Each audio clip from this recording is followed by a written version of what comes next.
प्रभुपाद के मिशन से जुड़ जाता है। आइए इस नाटक में प्रवेश करते हैं। ये नाटक एक काली नाम की लड़की की कहानी है, जिसकी मां उसके जन्म लेने के 2 दिन के बाद चल बसी थी। उस अभागी कन्या के पिता ने अपनी पत्नी के मरने के बाद दूसरा विवाह कर लिया। बस यहीं से काली का दुर्भाग्य आरंभ हो गया। सौतेली मां को अपने रूप रंग पर बड़ा घमंड था। दूसरी ओर काली अपने नाम के अनुसार एकदम काली थी, पर उसका मन बड़ा उजला था। पर उसे कौन देखता है? सौतेली मां के अत्याचार और पिता की विवशता के चलते काली ने यौवन में प्रवेश किया। अजी यौवन क्या था? एकदम काला यौवन। काली के स्याह रंग को देखकर कोई भी उससे विवाह करना नहीं चाहता था।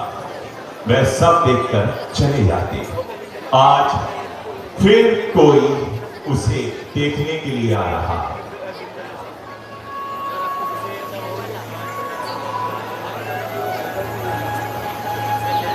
काली के पिता बद्री प्रसाद। सुनहरी, ओ सुनहरी, अजी सुनती हो? सुन रही हूँ, बहरी नहीं हूँ। बुढ़ापा आने लगा है, पर कान अभी तक ठीक है। पक्को, क्या कह रहे थे तुम? मैं वो हाँ, लड़के वाले आने ही वाले हैं। लो, ये मिठाई प्लेट में सजा दो। और हाँ, काली तैयार हो गई ना? वाह, पूछ तो ऐसे रहे हैं आप जैसे तुम्हारी लाडली चंदा की तरह उजली है। अजी उस मनहूस को कितना भी क्रीम, पाउडर, लिपस्टिक, कजरा लगा दो, कुछ जमता ही नहीं उस पर। काली कमरिया पर भला कौन सा रंग चढ़ता है? देख लेना, आज ये लड़का भी देखने ही मना कर देगा। कौन उस कलुटी से शादी करेगा भला? हाँ, ऐसा लगता हो सकती। तुम सौतेली हो तो क्या हुआ? मां तो होना, इसलिए तो होना। क्यों संभागी का बुरा सोचती हो? मुझे लगता है ये रिश्ता हो जाएगा, क्योंकि हमारी लड़की की तरह लड़के में भी दोष है। उसकी एक आंख पत्थर की, इसलिए हो सकता है वह लड़की को हाँ कर दे। लो जी, और सुनो, लड़की काली तो लड़का काला। पर कान खोलकर सुन लो मिस्टर बद्री प्रसाद घी वाले, कोई नकला लूला भी तुम्हारी काली कलूटी बेटी से प्यार नहीं करेगा। हाँ, ऊपर से मनहूस, जन्म लेते ही मां को खा गई, और पढ़ाई लिखाई के नाम पर 8वीं फेल है तुम्हारी लाडली। हाँ, मुझसे बहुत बड़ी गलती हो गई। मुझे दूसरा विवाह नहीं करना चाहिए था। जो लोग ऐसा करते हैं वे अपने मातृहीन बच्चों पर बड़ा जुल्म करते हैं। सौतेली मां से ये शब्द ही बड़ा भयानक है। कोस लो जी, कोस लो, मुझे जी भर के कोस लो। अरे भूखे मर जाते, घर में चूल्हा जलाने वाली भी कोई नहीं थी। शुक्र करो कि मेरे बाप ने मेरी शादी तुमसे कर दी। बड़े आए कोसने वाले। हाँ। चूल्हा भले ही न जलता, पर आज तुम्हारी बातों से मेरा कलेजा तो न जलता सुनहरी। पर छोड़ो ये सब। पर आज और एक बार तुम लड़के वालों को नाश्ता वगैरह करवा देना। बाकी मेरी लड़की का जैसा नसीब है। आगे मातृ प्रसाद जी, आज हम आ गए हैं कुंडी खोल के।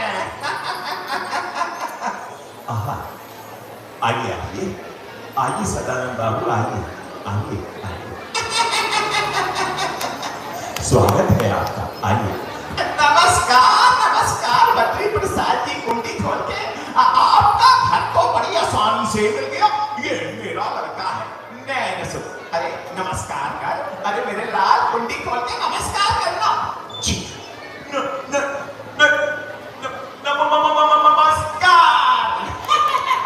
नमस्कार बेटा, नमस्कार। बैठो सदानंद जी। ये मेरी पत्नी सुनहरी है। क्या कहा? गिलहरी? नहीं, गिलहरी नहीं, सुनहरी देवी। अच्छा, सुनहरी देवी, क्षमा कीजिए, मैंने गलत सुन लिया। आप तो मुझे अच्छी तरह से जानती होंगी ना, हम दोनों एक ही शहर के जो है, जानती है ना कुंडी खोल के? जी हाँ, जानती हूँ, खूब जानती हूँ। वैसे कौन है आप? मजाक करती है भाभी जी कुंडी खोल के।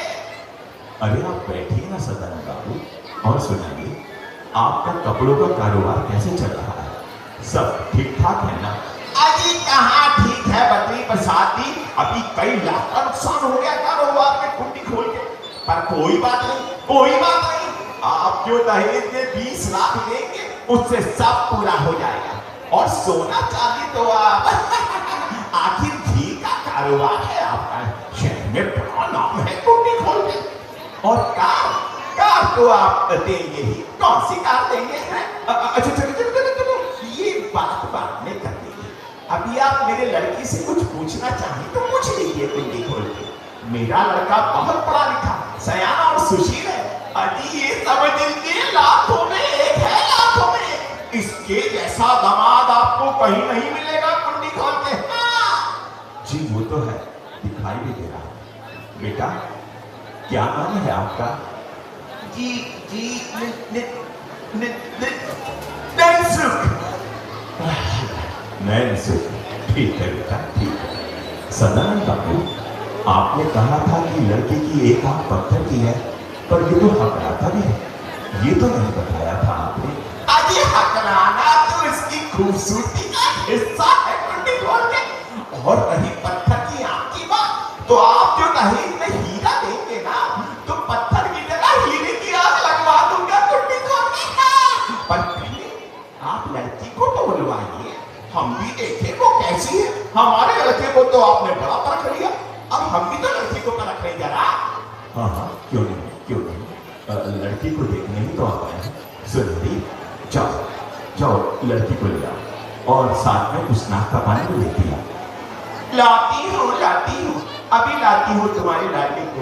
और हाँ सदानंद भाई साहब, आपने कहा कि आप मेरे मायके वाले शहर से हैं, चंदनपुर के। कहीं आप लाला हजारी प्रसाद के बेटे तो नहीं हैं, जिन्हें 5 साल की सजा हुई थी अपने मालिक की तिजोरी से रुपए चुराने के जुर्म में? उनके बेटे का नाम भी सदानंद है। कहीं आप वो सदानंद तो नहीं है? नहीं भाभी जी, वो तो कोई और सदानंद होगा। अजी हमारा खानदान तो बड़ा शरीफ है कुंडी खोल के। बद्री प्रसाद जी, हमारी हजामत करने को बुलाया है क्या आपने? भाभी तो हमारी कुंडली खोल रही है कुंडी खोल के। अरे कुछ नहीं सदानंद बाबू, वो बस ऐसे ही कुछ नहीं। सुनिए, चंदनपुर में सदानंद नाम के कई लोग होंगे, तुम्हें धोखा हो। तुम क्या काली को लेकर आओ। हाँ जी होंगे, कई सदानंद होंगे चंदनपुर में, और सबके बाप का नाम हजारी प्रसाद होगा। ठीक है, अभी लाती हूँ तुम्हारी लाडली को कुंडी खोल। आप आराम से तो बैठे रहना सदानंद बाबू, लड़की अभी आती है, बिन माँ की बच्ची। आपको तो सब कुछ फोन पर बताया ही था मैंने। उसका रंग थोड़ा दबा हुआ है, पर बड़ी सुशील है। कृष्ण भगवान की बड़ी पूजा करती है। पैदा भी जन्माष्टमी के दिन हुई थी, इसीलिए उसका नाम अष्टमी रखा था। पर उसके रंग के कारण सब उसे काली कहने लगे। आज ये रंग में क्या रखा है कुंडी खोल के? पैसे का उजला रंग काले को भी गोरा कर देता है बाबूजी। आप दहेज मोटा दे दीजिए, फिर हम लड़की का रंग क्यों देखेंगे भला? क्यों बेटा? सही कहा ना? नहीं पिताजी, नहीं, मुझे गोरी लड़की चाहिए, तो देखना पड़ेगा ना। चुप गधे के बच्चे, अबे रंग को लेके चाहेगा क्या? अरे ये लाला बद्री प्रसाद घी वाले गाड़ियों में भर के दहेज देंगे तुझे। क्यों लाला जी, सही कहा ना मैंने कुंडी खोल के। सदानंद बाबू, अपनी बेटी की खुशी के लिए मैं सब कुछ कर सकता हूँ, खुद को बेच भी सकता हूँ। लो, आगे मेरी बेटी।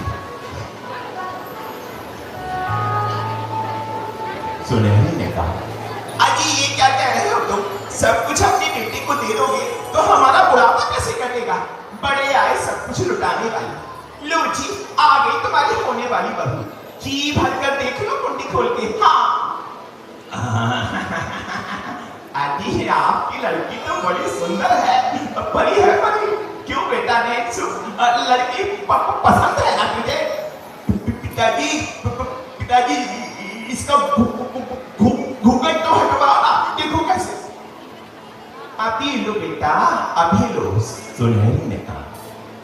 हाँ, मैं घूंघट भी हटा देती हूं। लो देखो।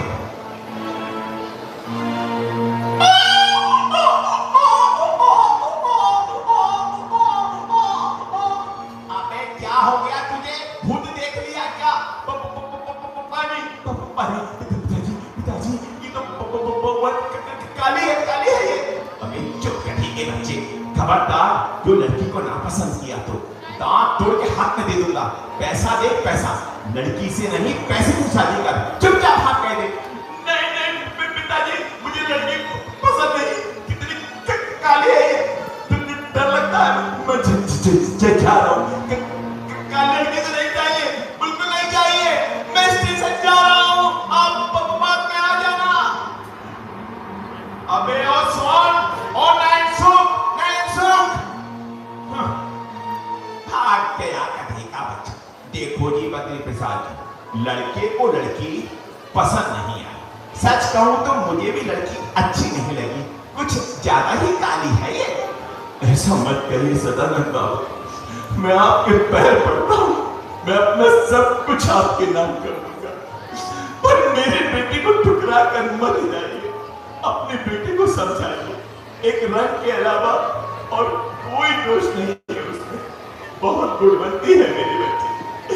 बिन मां की बच्ची पर तरस खाइए, मत ठुकराइए उसे। ये रिश्ता स्वीकार कर लीजिए, स्वीकार कर लीजिए आप। आजी मैं क्या कर सकता हूँ? यदि से शादी करनी है, उसने ही मना कर दिया तो अब क्या हो सकता है?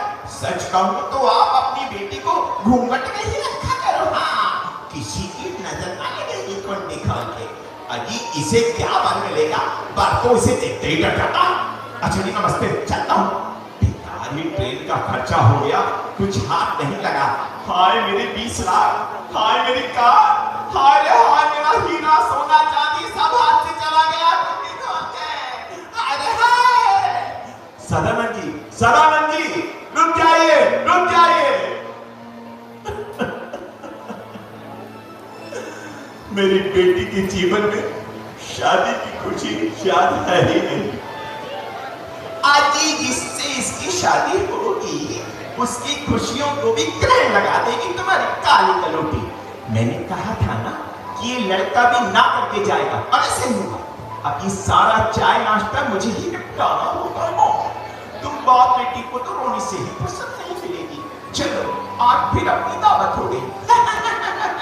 बड़े आए चले थे इस मनहूस का रिश्ता करना। काली कलौटी, कलौटी। अब आगे सुनहरी वहां से तेजी से चल पड़ी। जा रही हूं मैं। शर्म कर सुनहरी, शर्म कर। बेटी तू दुखी मत हो, देखना एक दिन तुझे बहुत अच्छा वर मिलेगा बेटी। बेटी तो पराया धन होती है ना, एक दिन तुझे भी महलों का राजा मिलेगा। तू भी प्रियत में राज करेगी। मैं तुझे खुशी खुशी विदा करूंगा। मत रो बेटी, मत रो।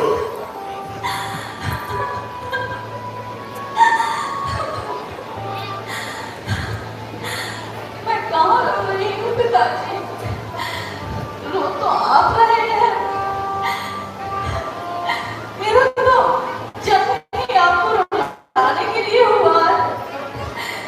एक काली, सारा जीवन ही काला है। कैसे मिलेगा मुझे महलों का राजा? कैसे आप मुझे खुशी खुशी विदा करेंगे? यह सब सपना है, केवल सपना, जो कभी सच नहीं होगा। सपने तो अपने ही होते, फिर भी एक आशा है।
मुझ पर बोझ नहीं है बेटी, भार नहीं है, तो मेरा उद्धार है।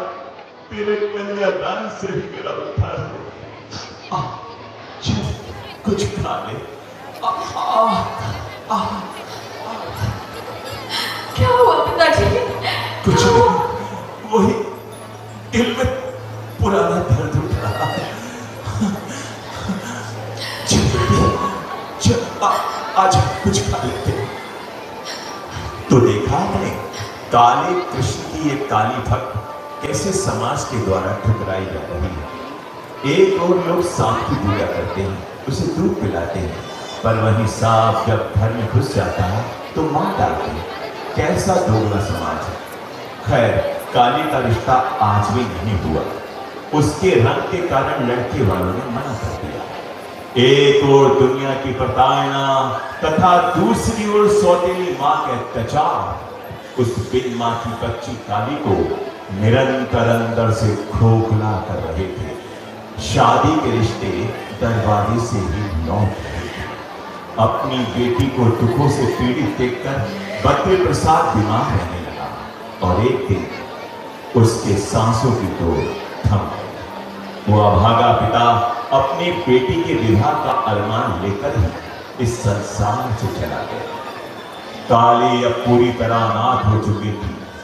सौतेली मां के अत्याचार अपनी सीमाएं लांघ रहे थे और एक दिन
अरे वो काली कलुठी, तुझे शादी करने का बड़ा शौक है ना? क्यों?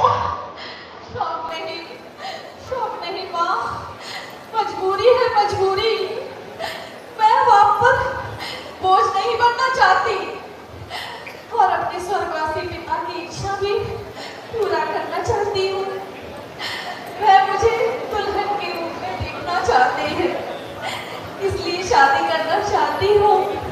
पर मुझसे शादी कौन करेगा? कौन?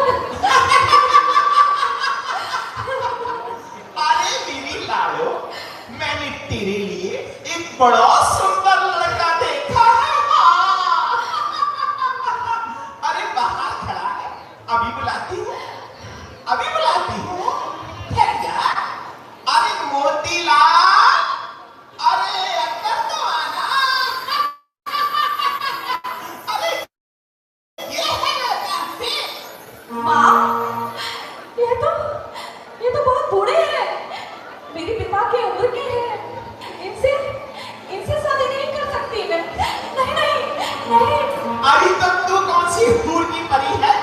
करनी है तो इसी से शादी कर, नहीं तो निकल मेरे घर से, निकल इसी समय। हाँ, मुझे घर से मत निकालो माँ, मुझे घर से मत निकालो। अरे मुझे क्या पता कहाँ जाएगी, मैं कहती हूँ जा यहाँ से, अभी जा, निकल निकल। अरे मोतीलाल खड़ा खड़ा क्या देख रहा है इसे? खबरदार जो यहाँ पर फिर कभी आई तो अब सारी प्रॉपर्टी पर मेरा कब्जा है, मेरा कब्जा। क्यों रे, तू खड़ा खड़ा यहाँ क्या देख रहा है? तू भी यहाँ से चल। अरे अरे अरे अरे अरे अरे मैं कहती हूँ निकल यहाँ से, जा।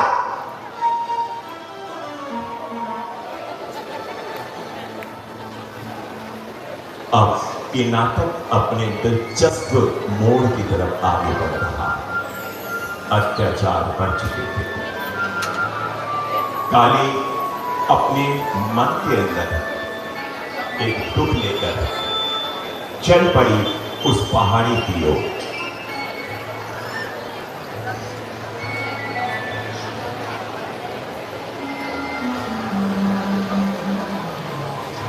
कृष्णा, ओ काली कृष्णा, दया कर मुझ पर, क्यों इतने दुख ले रहे हो तुम मुझे?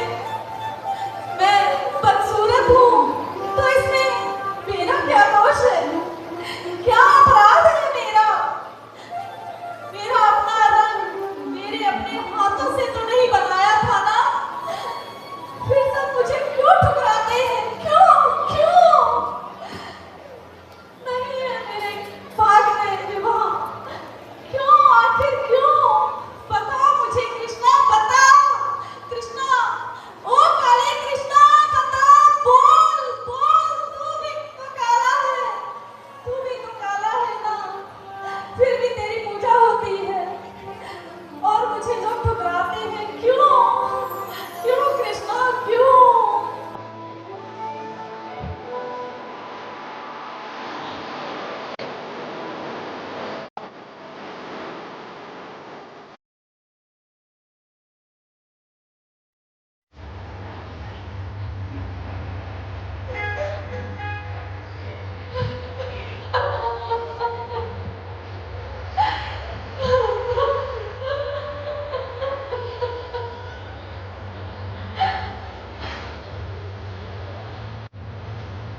इतना गुस्सा, तुम कूदने क्यों जा रही थी जी? तुमसे क्या मतलब? मरने जा रही हूँ मैं, आत्महत्या कर रही हूँ। अब यह मत कहना कि आत्महत्या करना पाप है। नहीं जी नहीं, बिल्कुल नहीं। किस पागल ने कहा कि आत्महत्या करना पाप है? और जी देवी जी, आत्महत्या करना तो बड़े पुण्य का काम है। आपको पुण्य करने से मैं क्यों रोकूंगा भला? अब कूदो कूदो, फटाफट कूदो, जाओ जाओ, कूद जाओ कूद जाओ। नहीं कूदती मैं। तुम कौन होते हो मुझे आज्ञा देने वाले? जब मर्जी होगी तब कूदूंगी मैं। जाओ यहाँ से। अरे अभी कूदो ना, मैं एक सेल्फी लेता हूँ, सेल्फी। कूदो, मैं सेल्फी लेता हूँ। और मैं यहाँ से क्यों जाऊँ भला? ये जगह तुम्हारे पापा की है क्या? अच्छा लो, मेरे बैग में कुछ थोड़ी सी मूंगफली है, खाओ खाओ। कुछ खाकर कूदोगी ना तो परफेक्ट टपकोगी। अरे खाओ ना, फिर छलांग लगा देना। हाँ? बड़े अजीब आदमी हो तुम। कौन हो तुम? क्या नाम है तुम्हारा?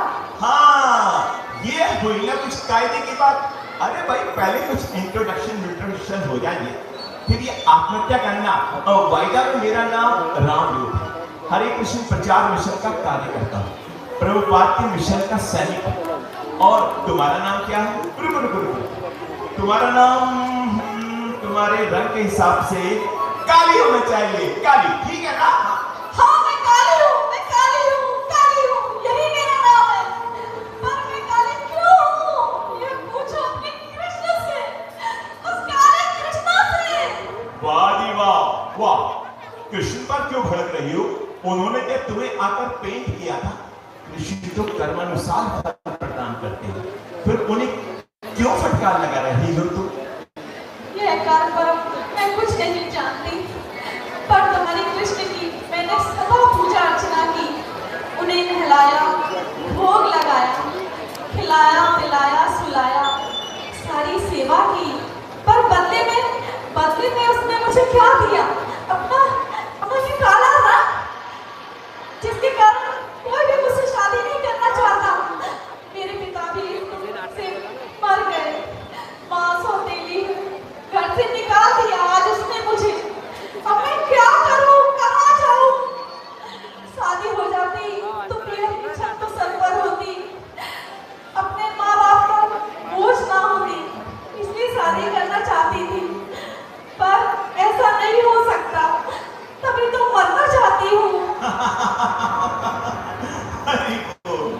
अच्छा, शादी नहीं हुई तो मरना चाहती हो? वाह जी वाह। अरे देवी जी, शादी का तो दूसरा नाम ही आत्महत्या है।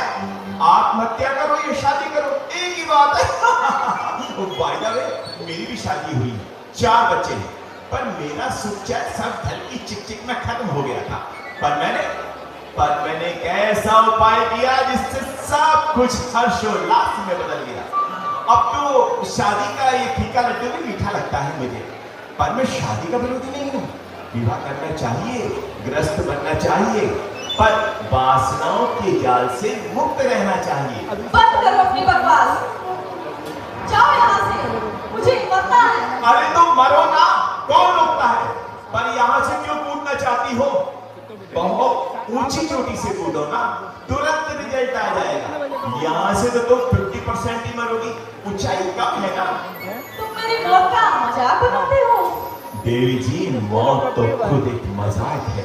अभी कितना बजा? मुझे तुम पर तरस आ रहा है। 10 बजे तक आएगा। अपने मन की दास बन चुकी हो तुम। ये मन ही तुम्हें परेशान कर रहा है। मन के बहकावे में ना, मन राह भुलाए भ्रम में डाले। तू इस मन का दास ना बन, इस मन को अपना दास बना ले। मुझे तुम्हारा प्रवचन नहीं सुनना, जाओ, मरने दो मुझे। हाँ, मर न जाना। मरने वाले को सत्संग प्रवचन सुनना ही चाहिए। पर क्या तुमने मरने की कोई तैयारी कर रखी है या ऐसी पशु की भांति मरना चाहती है? क्या बकवास है यह? भला मरने की भी कोई तैयारी की जाती है? अरे देवी जी, मरने की तो तैयारी की जाती है, यात्रा की तैयारी नहीं करती क्या? ये भी तो अंतिम यात्रा है। मोह माया का बिस्तर बांध लो। पहले ये बताओ, तुम भगवान के पास जाना चाहती हो या फिर 84 लाख योनियों में भटकना चाहती हो? मैं अपने कृष्ण भगवान के पास जाना चाहती हूँ। तो बस कृष्ण के पास जाने के लिए तो कृष्णमय होना पड़ेगा देवी जी। शरीर स्तर से ऊंचा उठकर आत्म साक्षात्कार करना होगा। तुम जब तक स्वयं को शरीर समझती रहोगी सदा दुखी ही रहोगी। तुम स्वयं को एक आत्मा मानने लगोगी, आनंदित रहोगी, निर्भय हो जाओगी, क्योंकि आत्मा को कोई कष्ट नहीं होता, कोई काला सफेद रंग नहीं होता, ना वह शादी के बंधन में बंध सकता है, ना बर्बादी की। वह भौतिक कामनाओं से परे होता है, उससे परे कुछ भी नहीं संसार का विस्तार है। जिस भांति माला में मणि उसमें कुथा संसार है। तुम्हारी बातें सुनकर मुझे शांति मिल रही है रामबो। इतना ज्ञान कहाँ से सीखा तुमने? हाँ, अभी बताता हूँ ये ज्ञान मुझे कहाँ से मिला। ये ज्ञान मिला है मुझे इस श्रीमद् भगवद गीता से, जिसे जगत गुरु श्री प्रभुपाद ने अपने ज्ञान से अनुवादित किया, जो मनुष्य मात्र को, प्राणी मात्र को भव सागर से उबारती है। आज सारा संसार इस भगवद गीता यथा रूप से लाभ प्राप्त कर रहा है। तुम भी इससे शांति प्राप्त करो। हमें निज धर्म पर चलना सिखाता पाठ गीता का, सदा शुभ आचरण करना बताता पाठ गीता का। देवी जी, गीता का ज्ञान अद्भुत है। जिसे भगवान के पास जाना है उसे इस परम गुरु ज्ञान का उपदेश सत्संग से प्राप्त करना ही चाहिए। या इदं परमं ब्रह्म भक्तेषु अभिधास्यति भक्तिमयि परमं कृत्वा मम एवश्यति असंशयः। श्रीमद् भगवद गीता यथारूप, हाँ, मैं तो हमारे घर में रखी है, पर मैंने कभी नहीं पढ़ी। बस लाल कपड़े में लिपटी हुई रखी है। मैं तो बस पूजा ही करती और रोती रहती थी। काश तुमने इस लाल कपड़े को खोलकर धूल हटाकर इस महान आदि ग्रंथ को पढ़ लिया होता, तो आज तुम जीवन से हताश होकर यहाँ पर आत्महत्या करने के लिए नहीं आते। तुम ही नहीं, तुम जैसी कितनी लड़की और लड़की आत्महत्या के जाल में फंस जाते हैं, क्योंकि उनके पास श्रीमद् भगवद गीता का ज्ञान नहीं होता। यदि तुम गीता ज्ञान प्राप्त कर लेती तो फिर ये संसार तुम्हारे शरीर के रंग को नहीं देखता, तुम्हारे ज्ञान के सामने नतमस्तक होता। हम देखते हैं कि कई संत व ज्ञानेश्वर कुरूप होकर भी संसार में पूजनीय होते हैं, जैसे अष्टवक्र जी, नेत्रहीन सूरदासी आदि आदि। भगवान की निर्मल भक्ति, निर्मल ज्ञान गीता के अध्ययन से प्राप्त होता है। यही तो है मृत्यु का और मृत्यु की असली तैयारी। और यही तैयारी तुमने नहीं की थी। सबको मरना है, पर कैसी मृत्यु से मोक्ष प्राप्त हो ये गीता के ज्ञान से पता चलता है। प्रभु जी, ज्ञान की इतनी पवित्र गंगा हमारे घर में लाल कपड़े में लिपटी रखी थी, पर मैं अपनी आंखों के आंसू को ही पीती रही। प्रभु जी, अब मेरा कोई घर नहीं, क्या आप मुझे ये गीता दे सकते हैं? मैं अपने दुखी जीवन को भक्ति व ज्ञान से भरना चाहती हूँ। ये गीता तुम्हारे लिए ही लाया हूँ मैं। मुझे विश्वास है तुम अब सच्ची भक्ति करोगी, सच्ची भक्ति, एक नंबर की भक्ति। लो, ये तुम्हारे लिए है। और हाँ, ये जपमाला भी तो लो, और ये दुशाला भी तुम्हारे लिए है।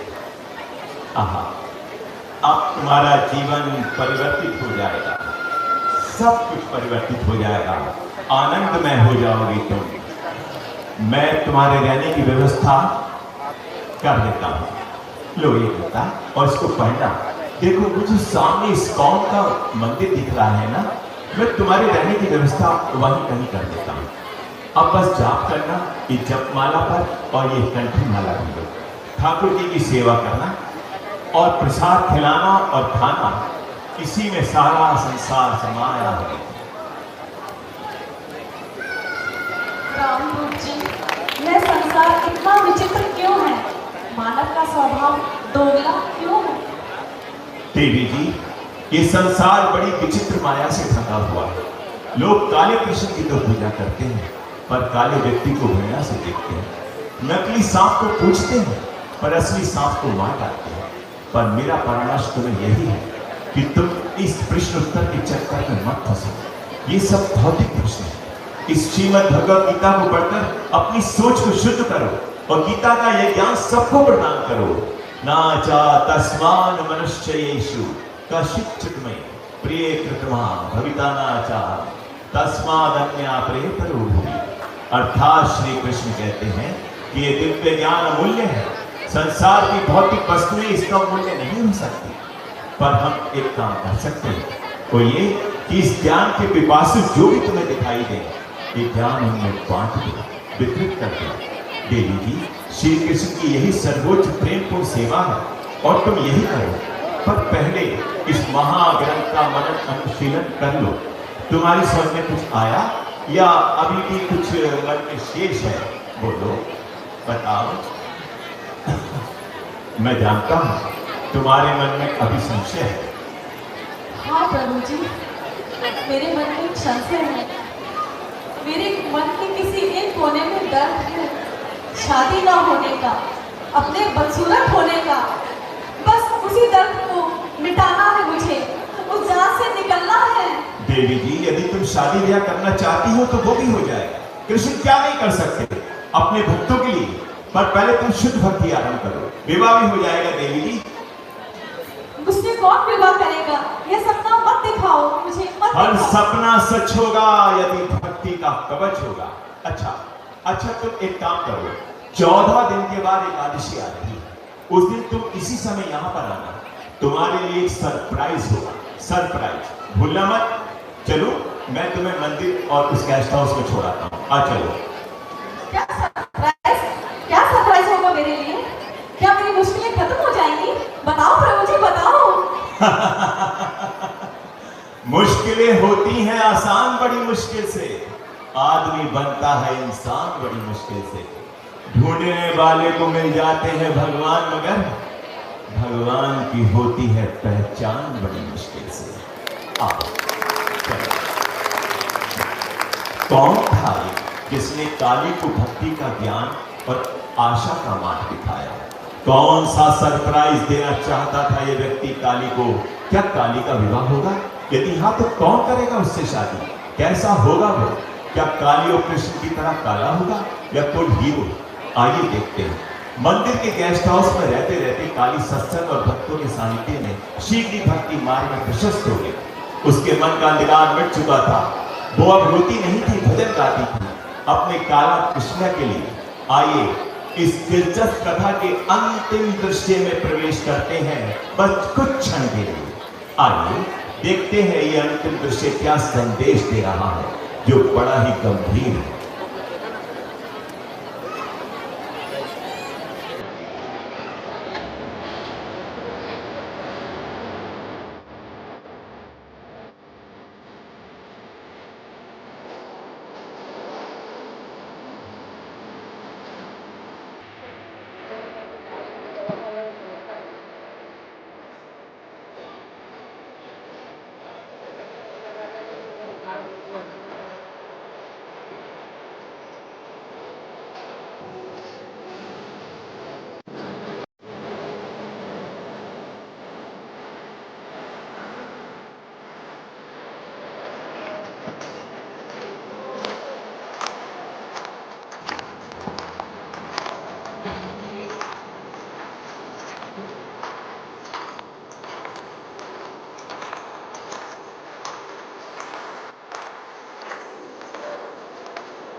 सुनिए, हेलो, सुनिए, मैं आपसे कुछ कह रहा हूँ। हेलो, आपने मुझे पुकारा, कहिए क्या काम है आपको मुझसे?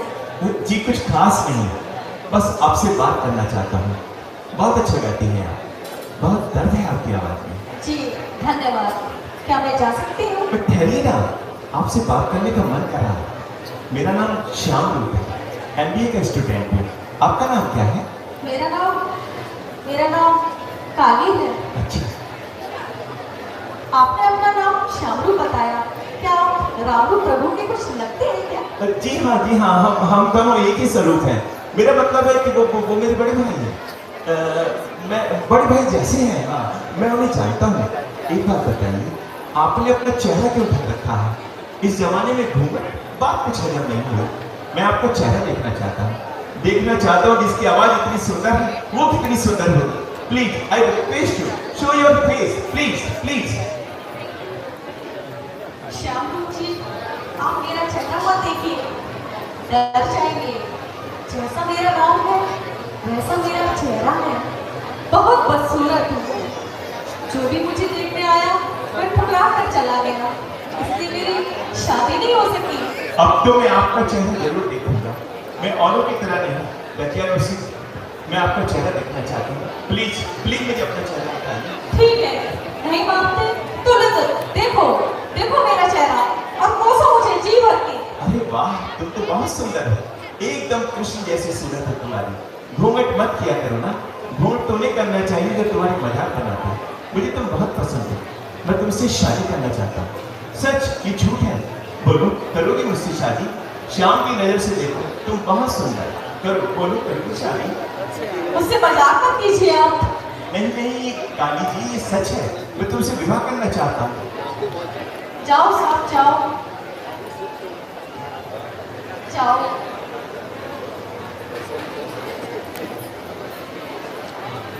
अब मैं शादी करना नहीं चाहती। मेरी शादी तो अब कन्हैया से हो चुकी है। मैं अखंड सुहागन हूँ। अब मेरे मन में सारे भौतिक विचार समाप्त हो चुके हैं।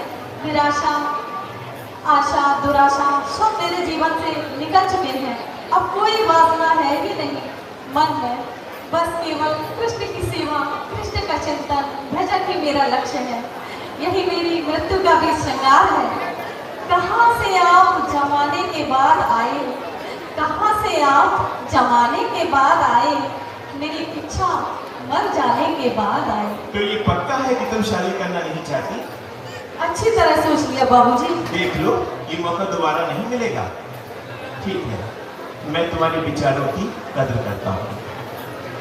ठीक है, कैसी तुम्हारी इच्छा? अच्छी तरह सोच लिया बाबूजी। पहले लोग मुझे ठुकराते थे, आज मैंने उन्हें ठुकरा दिया। मन को मारकर ही मैंने मनमोहन को पाया है। मेरे कृष्ण ने अपना प्रिय रंग मुझे दिया है। काली रात में जन्म लेने वाले कृष्ण ने अपनी सुंदर लीलाओं से संसार को उज्जवल कर दिया। बहुत सुंदर विचार है, मैं तुम्हें प्रणाम करता हूँ। आप कौन है प्रभु?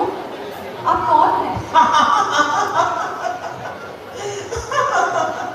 ठीक है, अपने नेत्र बंद करो।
दिलचस्प होता है। यहाँ पर विश्राम लेते हैं और हमको एक संदेश देते हैं। जगत गुरु श्री प्रभात की